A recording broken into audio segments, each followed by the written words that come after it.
Perkenalkan, nama saya Nama Sumana. Di sini selaku koordinator untuk wisata budaya Museum Wanara, di mana kami ditugaskan oleh UPTD Pariwisata Wilayah Ciamis dan duduk ke Dinas Pariwisata Kabupaten Ciamis. Kebetulan kami ditugaskan di sini. Mungkin itu secara biodata kami.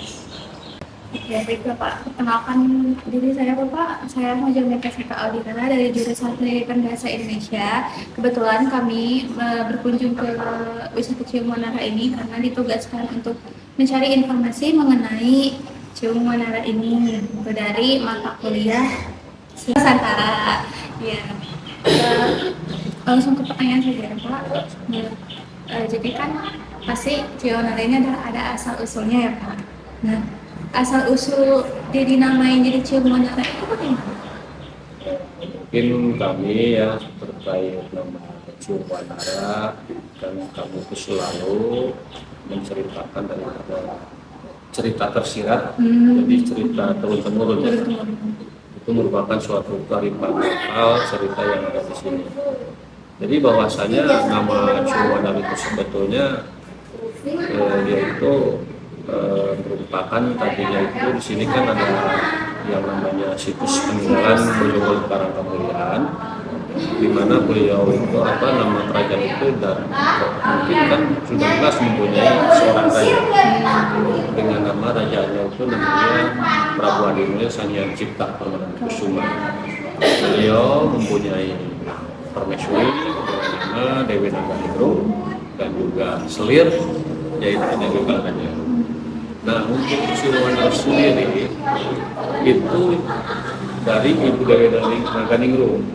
Walaupun sejak kecilnya dia itu sejak bayinya itu mempunyai kepahitan yang sangat mendalam. Yaitu kan disuruh dibunuh karena mungkin dia itu suatu hak dan ahli waris kerajaan.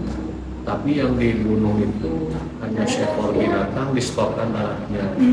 Sedangkan bayinya itu dihanyutkan ke Sungai Citandu atau tepatnya di Louisiana Daya situs dalam itu.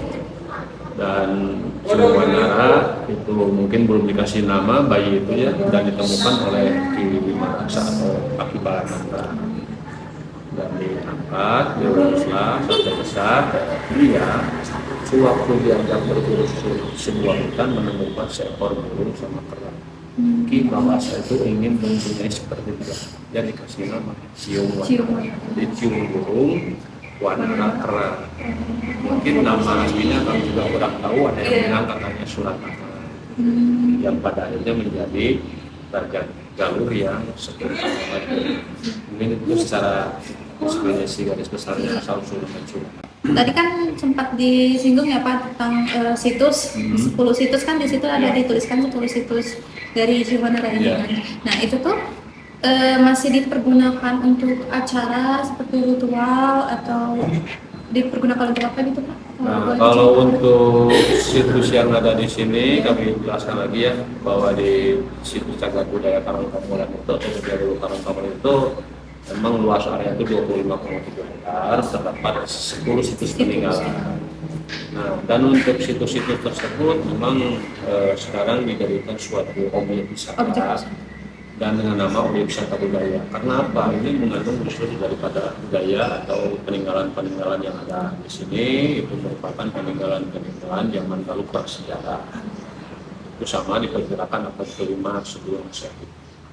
Dan untuk situsnya juga itu memang yang dikunjungi kebanyakan orangnya ke destinasi wisata minat khusus. Yang datang ke situ ada 3 versi ya, versi penelitian, versi wisata budaya, versi wisata rekreasi. Itu terdapat namanya acara tradisi, yaitu namanya upacara adat ngikis. Nah, jadi ngikis itu sudah tiap tahun dilaksanakan, itu secara turun-temurun, itu kearifan lokal. Itu biasanya acara adat ngikis itu menjelang bulan suci Ramadan. Jadi ngikis itu kita itu memagang diri, ngikis atau membersihkan diri kita dari hal yang kotor karena akan menghadapi bulan suci Ramadan.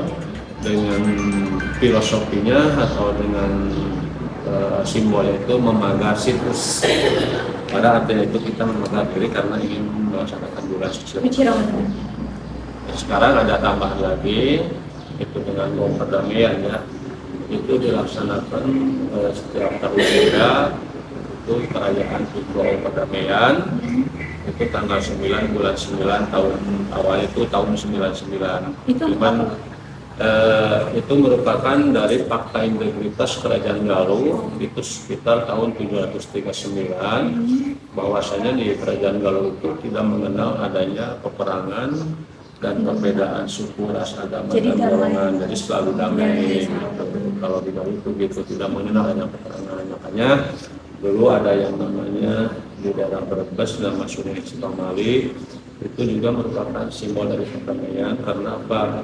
Itu terjadi pertikaian antara Ciumwana dan Katibotan, bahwa saling ingin menguasai kerajaan. Datanglah seorang tokoh bahwa kerajaan itu dibagi dua, jadi antara adik dengan kakak tidak boleh berkelahi, istilahnya pamali gitu ya. Makanya kerajaan Galuh itu batas itu dalam batas Sungai Cikamali sampai kepada itu Sungai Citarum, Bandung ya, kesananya kerajaan Sunda. Kan ada Sunda Kelapa, Sunda Besar, Sunda Kecil. Setelah adanya Prabu Siliwangi disatukan menjadi Galuh Pakuan Pajajaran. Nah, kalau berdawahnya itu dari Haryambana atau Sanjaya atau Dharma Sakti menurunkan sampai ke kerajaan. Nah mungkin itu ya dari simbol-simbol perdamaian.